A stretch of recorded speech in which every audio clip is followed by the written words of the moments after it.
Sotunun 17 aprelde çıkargan toktом өзгөртүш калып чалды.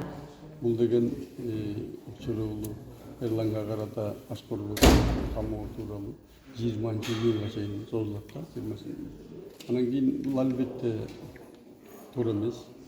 Мен бул жерден тиги соттук коллегияга сурандым. Мен болгон суранганым ушул жанагы бул иш боюнча ушу кемпир абад боюнча негизи укуктук талаага келүүнү сурандым алардан. Бул жерде укуктук талаа таптакыр бузулган.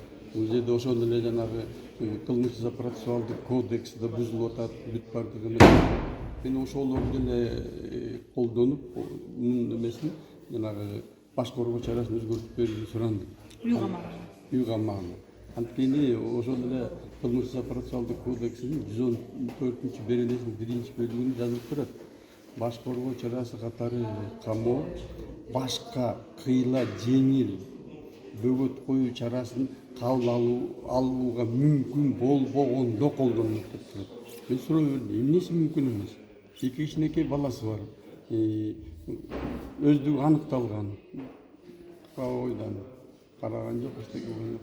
Баягы эле эме болуп атат, саясий, мен эсептейм, аябай эле саясий иш болуп кетти. Ошон үчүн ошол чечим кабыл калды. Мындан аркы кадамдар?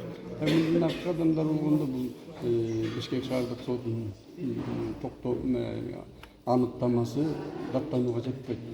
Бул жактан даттанууга болбойт. Эгер даттанууга жатса анда жогорку сотко бермекпиз. Бирок анда